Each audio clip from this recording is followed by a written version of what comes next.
नमस्कार दोस्तों, मैं टिक्कमचंद चौधरी आपका अपने YouTube चैनल पीटी स्टिल वाला पर स्वागत करता हूं। आज देखिए अपन राजस्थान के इतिहास की चर्चा करेंगे। ठीक है, देखो राजस्थान के इतिहास को पढ़ने से पहले अपन को उसके स्रोतों के बारे में चर्चा करनी है।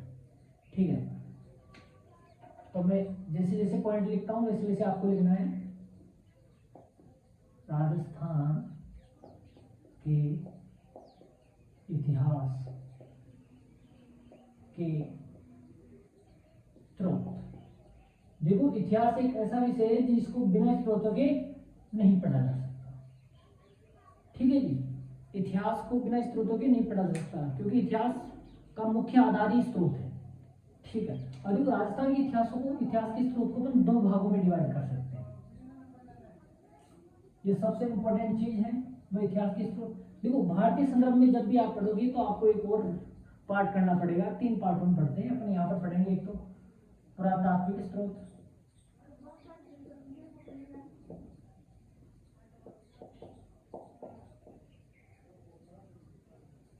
एक पढ़ेंगे साहित्यिक स्रोत।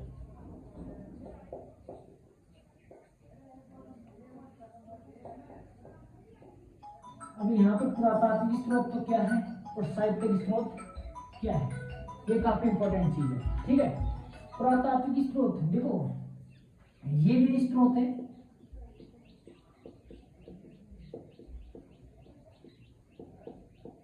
जिनके माध्यम से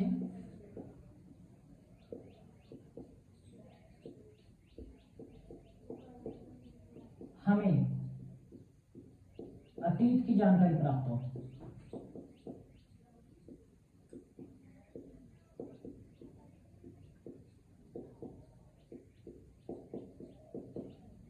ठीक है, ये मुख्यतः देखो ध्यान रखने की बात है कि ये जो पुरातात्विक स्रोत है ये भौतिक साक्ष्य हैं। ये भौतिक साक्ष्य हैं। क्या है? भौतिक साक्ष्य। अक्सर क्वेश्चन पूछ लिया जाता है इतिहास के वह कौन से स्रोत है जो भौतिक रूप में प्राप्त होते हैं, तो ध्यान रखना पुरातात्विक स्रोत, क्योंकि आपने पढ़ा होगा कि अपने जो एंसेंट टाइम का जो अधिकांश इतिहास है वो इसी आधार पर लिखा गया है, पुरातात्विक स्रोतों के आधार पर ही लिखा गया है। क्योंकि आपने देखा होगा जो अपना जो स्टोन एज है, उसके बाद में इंडस वैली सिविलाइजेशन है, इसके मुख्य आधार इस इतिहास के इन 2 पार्टों के इतिहास का मुख्य आधार क्या है? पुरातात्विक स्रोत है। क्योंकि इस टाइम पीरियड का जो इतिहास लिखा गया है वो पूरे के पूरा किस पर आधारित है? पुरातात्विक स्रोत के आधार पर आधारित है। ठीक है, इसमें कौन कौन से स्रोत आते हैं? देखिए पुरातात्विक साक्ष्य में कौन कौन से चीजें आती हैं, जैसे आपने पढ़ा होगा एक तो उपकरण। अब आप उपकरण की, जैसे मैंने उपकरण के बारे में बोला तो आप लोगों को ये पता होना चाहिए कि जो स्टोन एज पाषाण काल है वो केवल और केवल इसी आधार पर पढ़ा गया है और इसका इतिहास भी इसी आधार पर लिखा गया है, क्योंकि जो उपकरण थे उसी आधार पर इस इतिहास को डिवाइड किया गया है। ठीक है, उपकरण। फिर आता है आपका मृदभांड। ठीक है, इन पोट्री। इसके अलावा आप बात करोगे भवन। अब भवन में आपकी सभी चीजें आ जाएगी। भवन में जैसे भवन या इमारत, जैसे मैं ऐसे बोल दूं इमारत, इसमें आपके मंदिर वगैरह वगैरह जितने भी स्ट्रक्चर है, जैसे सिंधु घाटी सभ्यता के वगैरह वगैरह सभी आ जाते हैं। ठीक है, इसके अलावा सिक्के,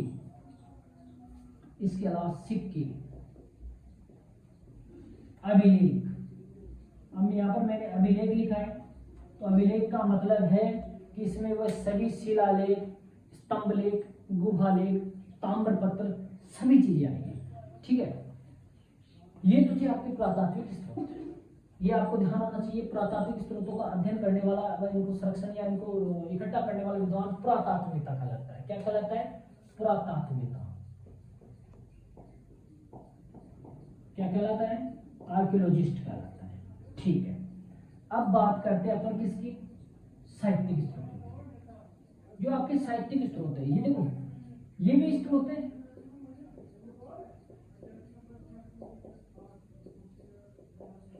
जो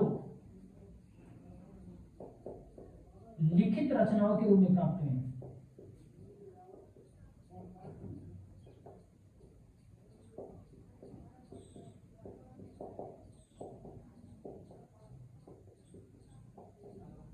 यानी जो आपकी जो बुक्स है, साहित्यिक है, आपका जो लिटरेचर है भारत का, भारत का जो लिटरेचर है वो साहित्यिक स्रोतों में आता है, ठीक है। जैसे जो लिटरेचर लिखा गया है भारत में वो अलग अलग भाषाओं में लिखा गया है। जो एंशिएंट टाइम का जो लिटरेचर है वो मुख्य रूप से प्राकृत, पाली, और आपने देखा होगा प्राकृत और पाली, जैन और बौद्ध धर्म का जो साहित्य लिखा गया है वो इन्हीं में लिखा गया है। और आपने ये भी सुना होगा जैन और बौद्ध धर्म से अपन को जो बुद्धकालीन टाइम पीरियड था या जिसे 16 महाजनपद कहा जाता है या द्वितीय नगरीय क्रांति का काल कहा जाता है, उनकी जानकारी के मुख्य स्रोत ही यही है। इसके अलावा संस्कृत भाषा में लिखे गए ग्रंथ, ठीक है। इसके अलावा आपके फारसी, उर्दू आदि भाषाओं में लिखे गए जो ग्रंथ हैं वो किसका हिस्सा है? साहित्य स्रोत का हिस्सा है। आपने देखा होगा जो मध्यकालीन भारत का इतिहास है वो किस पर आधारित है? फारसी और उर्दू के स्रोतों पर आधारित है, ठीक है। ये तो थे आपके साहित्यिक स्रोत। पुरातात्विक स्रोत क्या है, साहित्यिक स्रोत क्या है, आप सभी को समझ में आ गया होगा। आप एक बार स्क्रीनशॉट ले सकते हैं इसका। ले लिया सबने स्क्रीनशॉट?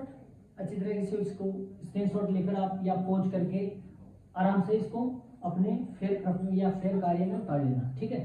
अब बात करते हैं अपन पुरातात्विक स्रोतों की, ठीक है। एक एक करके अपने स्रोत पढ़ेंगे पहले, फिर आगे की तरफ बढ़ेंगे, क्योंकि देखो इतिहास पढ़ने से पहले अपन को ये चीजें पता होनी चाहिए।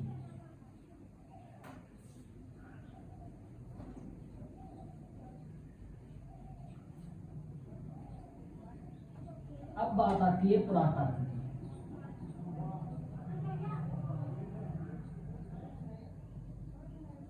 जब पुरातत्व की बात आती है तो देखो भारत में पुरातत्व का कार्य ब्रिटिश ईस्ट इंडिया कंपनी के अधिकारियों द्वारा प्रारंभ किया गया था। यहाँ पर भारत में उससे पहले है ना जो आपका जो लिटरेचर था, साहित्यिक स्रोत थे, उन्हीं के आधार पर इतिहास को पढ़ा जाता था। लेकिन जैसे ईस्ट इंडिया कंपनी है तो उनके विद्वानों ने कुछ पुरातत्व में कार्य करना स्टार्ट किया। यह प्रथम प्रयास कहाँ से स्टार्ट हुआ? वो प्रारंभ हुआ 1784 में। 1784 में क्या हुआ? सर विलियम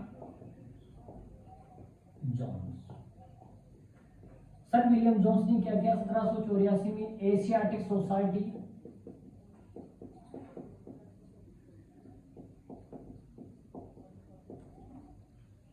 ऑफ बंगाल की स्थापना की। 1784 में सर विलियम जोन्स ने क्या किया? एशियाटिक सोसाइटी ऑफ बंगाल की स्थापना की। और कहां पर कर दी? आपको जिस नाम से पता चल रहा होगा, कलकत्ता यानी बंगाल, ठीक है जी। इस सोसाइटी का काम था भारत का जो लिटरेचर का जो साहित्य था उसका ट्रांसलेट करके लोगों तक पहुंचाना और यहाँ तक कि खुद के लिए इसका इस्तेमाल करना, ठीक है। ये आर्कियोलॉजी के क्षेत्र में कोई विशेष कार्य नहीं किया इसमें। हाँ जरूर जो कोई शिलालेख वगैरह मिले उनका संरक्षण किया है, उनको संग्रहित कर लिया इन्होंने। इसके लिए उन्होंने एक संग्रहालय भी बोला। कब? 1814 में एक संग्रहालय खोल दिया जो कहाँ पर है? ये भारत का प्रथम संग्रहालय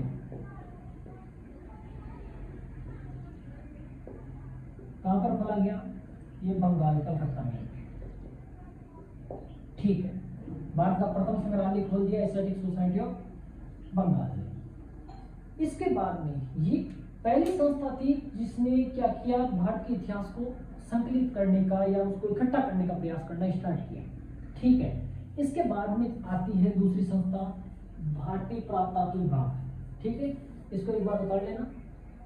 फिर बात करते हैं भारतीय पुरातत्व विभाग। इस विभाग ने कार्य किया भारत में बिखरी हुई पुरातन संपदा को इकट्ठा करना और प्राचीन सभ्यताओं की खोज करने का। तो भारतीय पुरातत्व एवं सर्वेक्षण विभाग, ठीक है, यानी इसको आज बोलते हैं एएसआई,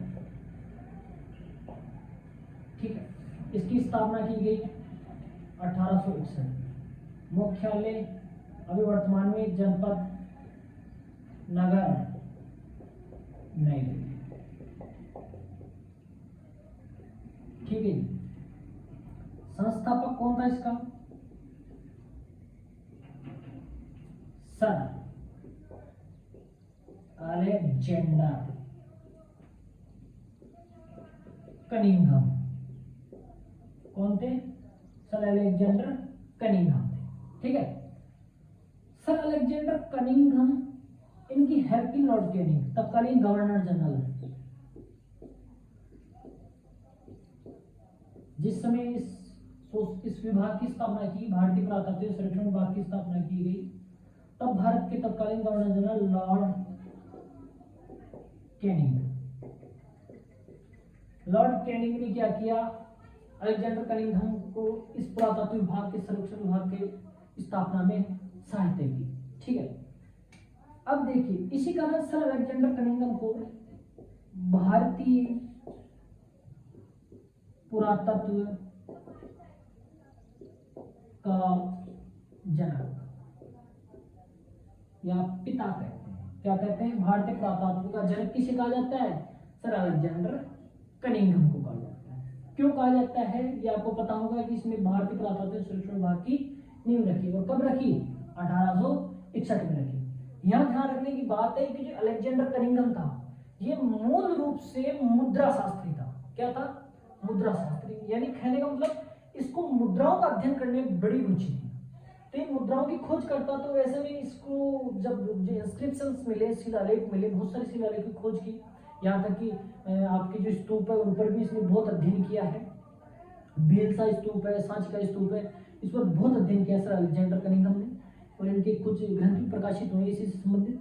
ठीक है, तो इस कारण इसको भारतीय पुरातत्व का जनक कहा जाता है। अब इसकी स्थापना के साथ ही भारत में क्या हुआ? पुरातत्व के क्षेत्र में कार्य बहुत गति से प्रारंभ होना स्टार्ट हो गया। ठीक है, ये भारत के पुरातत्व के जनक के साथ साथ ये भारतीय पुरातत्व सर्वेक्षण विभाग के प्रथम डायरेक्टर जनरल भी थे। कौन? Sir Alexander Cunningham. तो कभी कभी ये पूछा जा सकता है कि एएसआई का प्रथम डायरेक्टर जनरल कौन रहा? Alexander Cunningham. फिर बात आती है 1902 की कि भारतीय पुरातत्व विभाग के डायरेक्टर जनरल कौन बने? एक सेकंड में इसको मिटा देता हूं।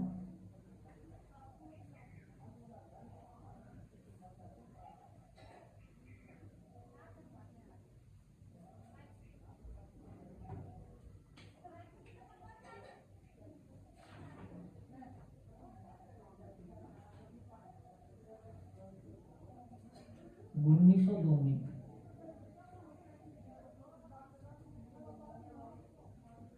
सर जॉन मार्शल, ये क्या हुए? एएसआई के डायरेक्टर जनरल नियुक्त किए गए। किसके? एएसआई के। क्या नियुक्त किए गए?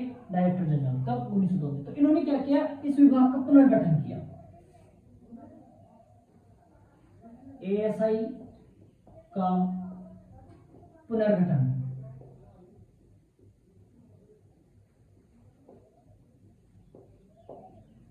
एएसआई का क्या किया? पुनर्गठन किया। और एएसआई का पुनर्गठन करने के साथ ही क्या हुआ कि भारत में प्राचीन सभ्यताएं जो पाषाण काल से संबंधित थी, जो सिंधु घाटी सभ्यता से संबंधित थी, उनकी खोजबीन करना प्रारंभ हो गई। ठीक है, इन्हीं के नेतृत्व में सन 1921 में क्या हुआ? राय बहादुर दयाराम साहनी ने क्या कर दिया? हड़प्पा की खोज कर दी।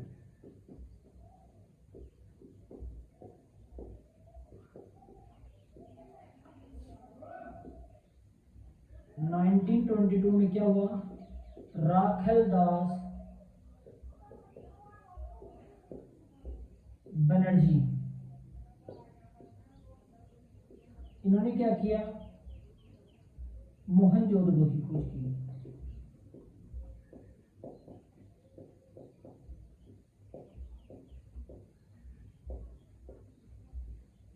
ठीक है, ये खोज इसी के साथ अपने राजस्थान में भी 1951 में के सिंधु घाटी सभ्यता का स्थल सामने आया। वो था कौन सा? आपका कालीबंगा। इसी के साथ राजस्थान में कालीबंगा के साथ साथ अन्य बहुत से स्थल सामने आए, जिसमें सोती संस्कृति का क्षेत्र है। इसके अलावा आपका पीलीबंगा है, ठीक है, गणेश्वर सभ्यता है, आहड़ सभ्यता है, ठीक है, बहुत सारी सभ्यताएं सामने आने लगी। ये सामने आने लगी तो इन्होंने क्या किया कि भाई राजस्थान में भी इन पुरातत्व की जो अवशेष थे उनको संरक्षित करने के लिए उन्होंने एक विभाग की ओर स्थापना कर दी। ठीक है, और वो विभाग था आपका राजस्थान पुरातत्व एवं संग्रहालय। कौन सा विभाग का? राजस्थान पुरातत्व एवं संग्रहालय विभाग। तो राजस्थान पुरातत्व एवं संग्रहालय विभाग, इसकी स्थापना कब की गई? 1950 में की गई। कब की गई? 1950। इसका मुख्यालय कहाँ है? जयपुर में। कहाँ है? जयपुर में। ये एक पत्रिका प्रकाशित करता है, ये विभाग एक पत्रिका प्रकाशित करता है, द रिसर्च, किस नाम से? द रिसर्चर के नाम से एक पत्रिका प्रकाशित करता है, जिसमें इसके द्वारा जो खोज का कार्य किया गया है, जो अपडेट नई सूचनाएं हैं, नए कुछ अवशेष जो प्राप्त हुए हैं आपके आर्कियोलॉजी से संबंधित, उनको इस पत्रिका में प्रकाशित करता है। ठीक बात है। अक्सर ये क्वेश्चन पूछा जा सकता है आपसे, सबसे इंपॉर्टेंट चीज ये है ना, तो इसको बिल्कुल स्टार लगा सकते हो आप। इसके अलावा इस विभाग का कार्य क्या है? सबसे महत्वपूर्ण चीज तो ये कार्य क्या करता है? ये विभाग राजस्थान में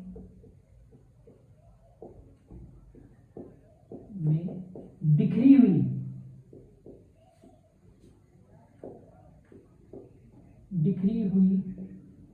पुरा संपदा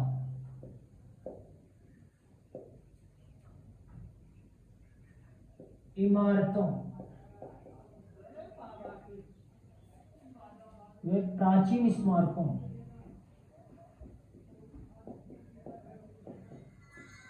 का संरक्षण एवं रख रखाव का कार्य। क्या कार्य करता है ये? इस विभाग का कार्य क्या है? राजस्थान में जो बिखरी हुई पुरा संपदा है उसका रख रखाव और उनका संरक्षण का कार्य करता है। ठीक है, आप स्क्रीनशॉट ले सकते हैं इस चीज का। यस, ले लिया स्क्रीनशॉट? ठीक है।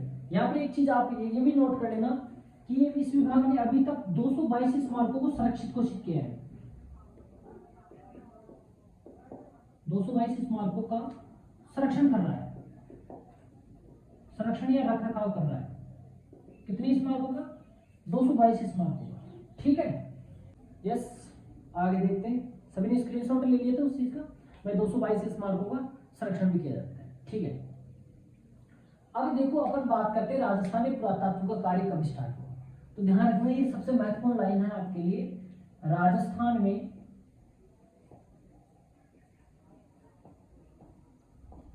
पुरातत्व का कार्य प्रारंभ करने का श्रेय किसे दिया जाता है? ACL कार्लाइल को दिया जाता है। ठीक है, राजस्थान में पुरातत्व कार्य प्रारंभ करने का श्रेय किसे दिया जाता है? ACL कार्लाइल को दिया जाता है। इन्होंने क्या किया? ACL कार्लाइल ने राजस्थान में 1871 में पुरातत्व के क्षेत्र में कार्य करना प्रारंभ किया। किसने किया? ACL कार्लाइल ने। तो मैं ये कह सकता हूं कि ACL कार्लाइल राजस्थान में पुरातत्व के जनक है। ACL कार्लाइल क्या है? राजस्थान में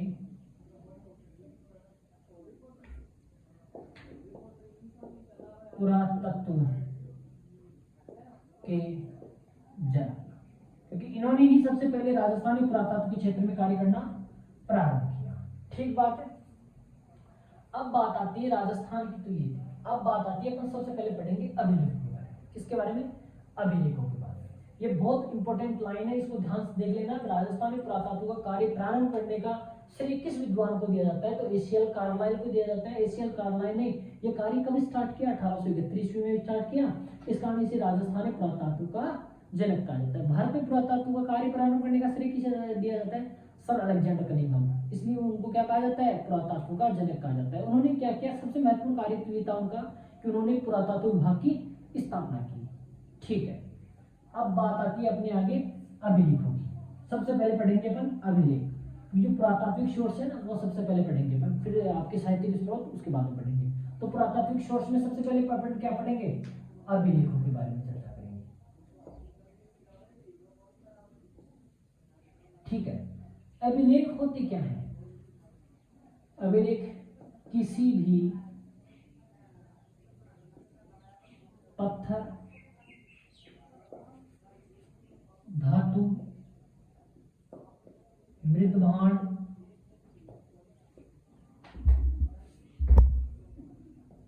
मूर्ति आदि पर लिखे हुए लेख अभिलेख कहलाते हैं।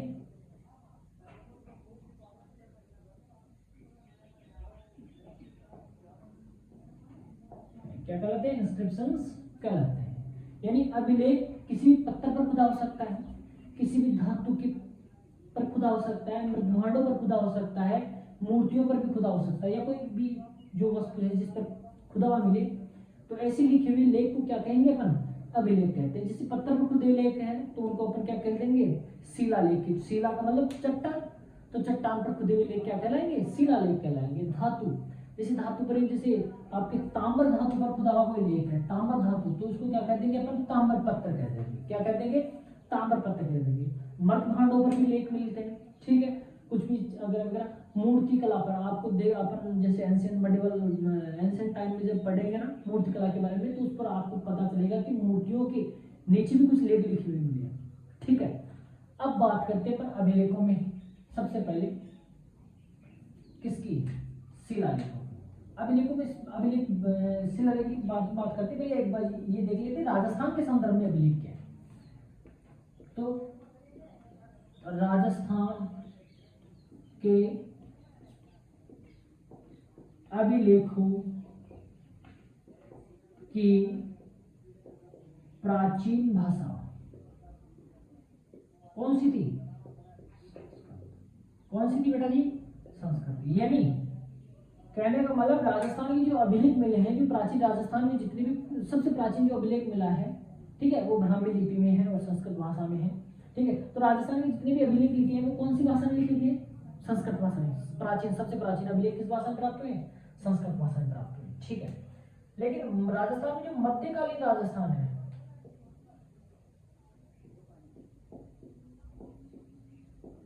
जैसे अपन मध्य काल में जाते हैं तो मध्यकालीन राजस्थान में अभिलेखों की भाषा में कुछ और बदलाव हुए।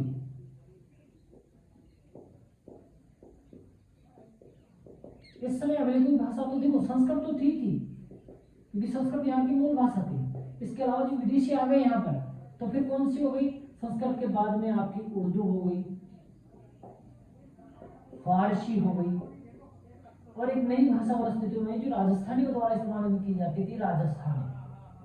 कौन सी थी? राजस्थानी भाषा, ठीक है। ये मध्यकाल में कुछ इसी का इस प्रकार की भाषाओं के अभिलेख भी मिले हैं। अब बात आती है राजस्थान की जो अभिलेख हैं,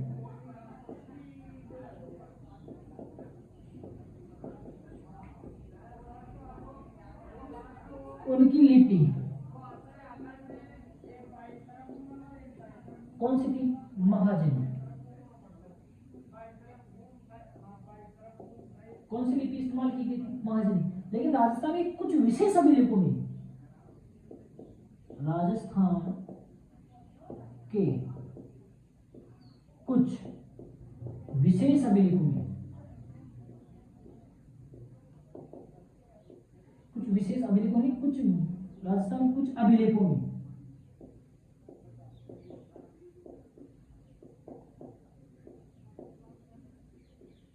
एक विशिष्ट लिपि का इस्तेमाल किया गया। वो कौन सी थी आपकी? नागरी लिपि। ये चीज ध्यान रखना। राजस्थान के संदर्भ में जब भी बात करेंगे तो राजस्थान की अभिलेखों की प्राचीन भाषा क्या रही है? संस्कृत रही है। वैसे अपन भारत के संदर्भ में बात करेंगे तो भारत में प्राचीन भारत की जो अभिलेखों की भाषा कौन सी थी? वो कौन सी थी? प्राकृत थी। जैसे आपने पढ़ा होगा भारत के प्राचीन अभिलेख कौन से हैं? सम्राट अशोक के, ठीक है। उसी ने भारत में सबसे पहले इंस्क्रिप्शन लगवाना स्टार्ट किया था। इसका उसने जो भाषा इस्तेमाल, देखिए लिपियां बहुत सारी थी। सम्राट अशोक ने 4 लिपियों का इस्तेमाल किया गया था, ठीक है।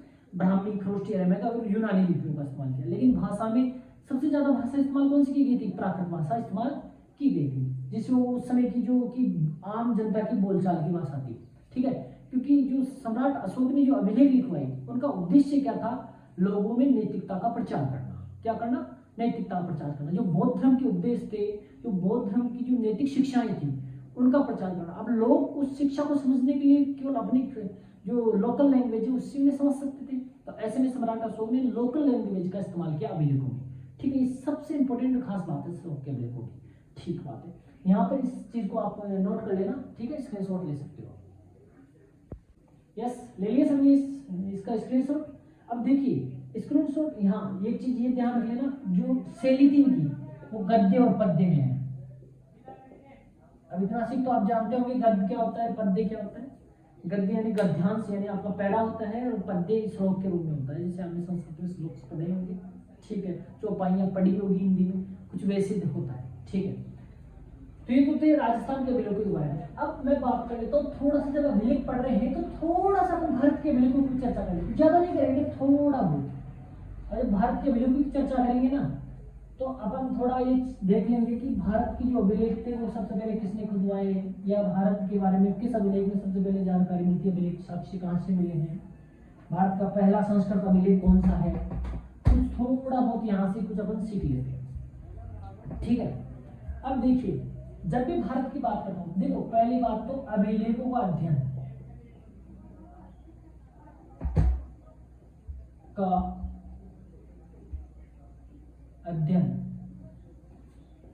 एपिग्राफी कहलाता है।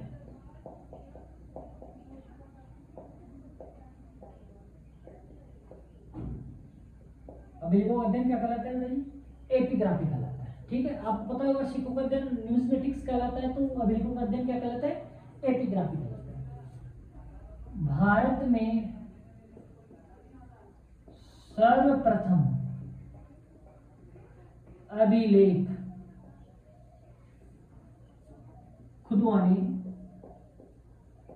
खुदवानी या अभिलेख लगवाने का कार्य किसने किया, सम्राट अशोक ने किया। अब देखो सम्राट अशोक, आपको पता होगा सम्राट अशोक का शासन क्या कह रहा है, आपकी 3री शताब्दी।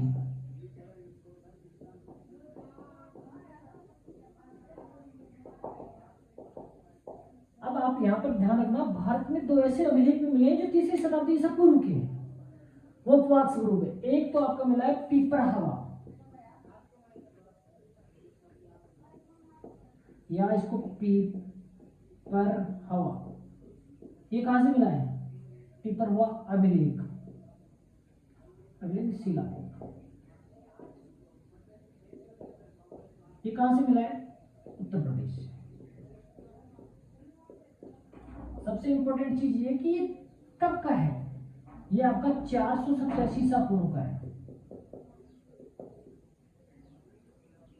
ये 420 बिफोर क्राइस्ट, यानी 487 बीसी का। इसके बाद में एक और भारत का दूसरा प्राचीन अभिलेख है, ये भारत का सबसे प्राचीन अभिलेख है। सबसे पहली चीज तो ये भारत का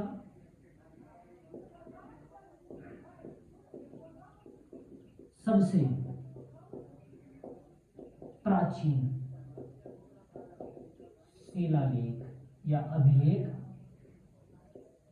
है, ठीक है। इसके बाद में भारत का दूसरा या राजस्थान का सबसे प्राचीन शिलालेख कौन सा है, वो आपका मिलोत माता का मंदिर से, मिलोत माता के मंदिर से प्राप्त हुआ बरली का शिलालेख, बरली का शिलालेख। ये क्या है, ये शिलालेख राजस्थान का सबसे प्राचीन शिलालेख है। राजस्थान का सबसे प्राचीन शिलालेख कौन सा है, बरली का शिलालेख है, ठीक बात है।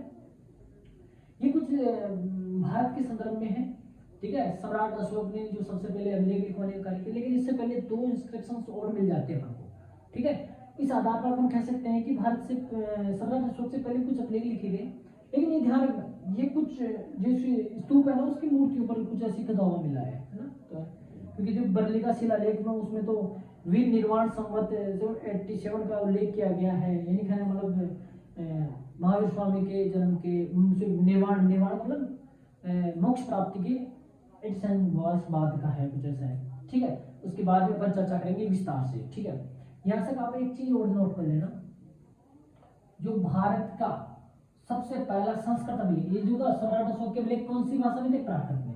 लेकिन भारत का पहला संस्कृत अभिलेख, भारत का पहला संस्कृत अभिलेख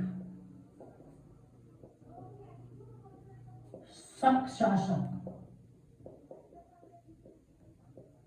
रुद्रदामन का है।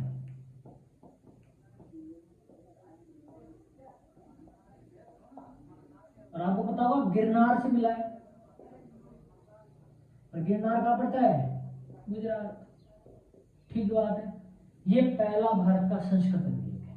ठीक है, अभी आप ये चीज और ध्यान रखना, भारत के अलावा जब भी मैं बात करता हूं तो एशिया की भी बात कर लेते हैं। एशिया का सबसे प्राचीन अभिलेख कौन सा है? बस ये लास्ट पॉइंट है आपका, फिर अपन कल राजस्थान के अभिलेखों की एक एक करके चर्चा करेंगे। एशिया का सबसे प्राचीन शिलालेख कौन सा है? बोंगजगोई। बोंगजगोई अभिलेख। इस अभिलेख में क्या है? ये देखो टर्की है, जो वर्तमान में तुर्की है ना, वहां से प्राप्त हुआ है। इस अभिलेख में दो राजाओं के बीच में संधि का जिक्र किया गया है। किसका जिक्र किया गया है? संधि है, अलायंस। कहने का मतलब उस समय के राजाओं में संधि भी हुआ करती थी। ठीक है, ये 1400 बीसी के आसपास का है, 1400 बीसी के आसपास का। ठीक है, तो इसमें क्या हुआ है? इसमें जब संधि की गई तो उन्होंने देवताओं की शपथ ली। किसकी शपथ ली? देवताओं की। तो वो देवता कौन से थे जिनकी शपथ ली इन्होंने? तो इन्होंने इंद्र, वरुण, मित्र और नासत्य, या जिसको अश्विनी बोलते हैं, इन देवताओं की उन्होंने शपथ ली। अब ये सब काफी इंपॉर्टेंट चीज है कि अभिलेख तो मिला कहां से है? तुर्की, एशिया माइनर से मिला है। ठीक है, तुर्की जो मध्यकाल में बाइजेंटाइन साम्राज्य की राजधानी हुआ करता था, जिसकी राजधानी कस्तूरिया हुआ करती थी। ठीक है, यहां से अभिलेख मिला है, तो मिला तुर्की से है, लेकिन इसमें भारतीय देवताओं के नाम दिए गए, इंद्र, वरुण, मित्र और नासत्य, अश्विनी कुमार, जैसे वैदिक काल में। तो इस आधार पर प्रसिद्ध विद्वान सर मैक्स मूलर ने आर्यों का आगमन कहां से माना है? मध्य एशिया से माना है। ये सबसे इंपॉर्टेंट और सबसे महत्वपूर्ण बात है आर्य सभ्यता, जिसको आप वैदिक सभ्यता कहते हैं, उसको पढ़ने के लिए सबसे पहले आपको यही पढ़ना पड़ेगा। और साक्ष्य के रूप में कौन अभिलेख का इस्तेमाल किया गया है? बोंगजगोई अभिलेख का। इसके अलावा एक अभिलेख हो रहा है किकुली अभिलेख, वो भी इसी टाइम का है। उसमें कुछ भारतीय गणितीय पद्धति के अक्षरों के नाम लिए हुए हैं, जैसे एक को एकम कहा गया है या द्वित्वम कहा गया है, कुछ ऐसे नाम मिले हैं। ठीक है, उस आधार पर ये पता चलता है कि शायद आर्यों ने मध्य एशिया से भारत की तरफ क्या किया था? आवर्जन किया था या माइग्रेट किया था। ठीक है, अब बाकी सब अपन कल अगली क्लास में पढ़ेंगे। अब आपको इसमें किसी प्रकार की कोई भी क्वेश्चन हो या कुछ भी समझ में नहीं आया हो तो आप कमेंट करें। आपको क्लास कैसी लगी उसके लिए भी कमेंट करें, और चैनल को सब्सक्राइब जरूर करें। जय श्री राम।